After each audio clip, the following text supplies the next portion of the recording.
visiting senior fellow at the Middle East Centre at the London School of Economics. He's joining us from the British capital, London. Mr. Black, thanks for being with us here on TRT World. First up, your initial thoughts on what you've seen today in this bombing of this building that houses international media offices.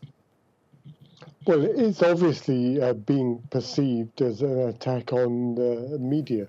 The Israeli claim that the building, the tower block, contained Hamas intelligence assets is indeed, we don't know the truth of that story, but I agree with those who question whether the building residents would have been given an hour to evacuate the building if the building had indeed contained Hamas.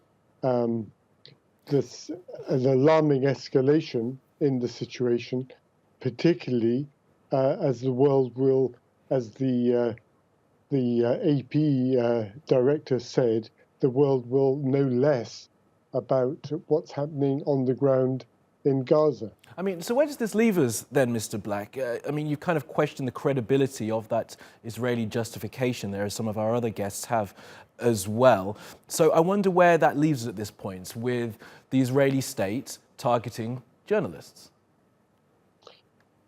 Well, of course, the Israeli state denies that it was targeting journalists. It says that it was targeting Hamas, but that explanation needs more information to justify it.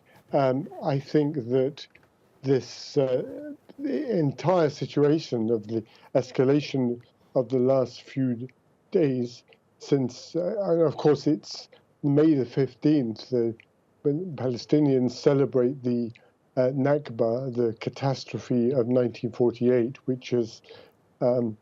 which marked the dispossession of hundreds of thousands of them in order to create the State of Israel. And I think what's happened in the last few days serves as a timely reminder, an urgent reminder of the international community's indifference, if you like, to this most intractable of conflicts. I think that it underlines the urgency of addressing it in many ways. Of course, the United States administration under President Joe Biden needs to do more than support Israel's right to self-defense. And it's hard to see that is going to happen. But I think that in the big picture, if you like, this latest outbreak underlines the urgency of dealing with the situation between Israel and the Palestinians and not being indifferent to the maintenance of the status quo of almost, more than half a century since the 1967 war. Absolutely. Mr. Black, I mean, the indifference that you speak of, I think, can be seen perhaps coming from some European capitals and certainly from Washington, D.C., but many parts of the world are anything but indifferent, are up in arms about what has happened. So I do wonder then how you think the coverage of this particular past few days has been versus previous incidents of violence in the region. Has there been much difference in the way that Western media, if you want to call it that, views this and other parts of the world view what is happening? Well, of course, this is the worst outbreak of violence since 2014, when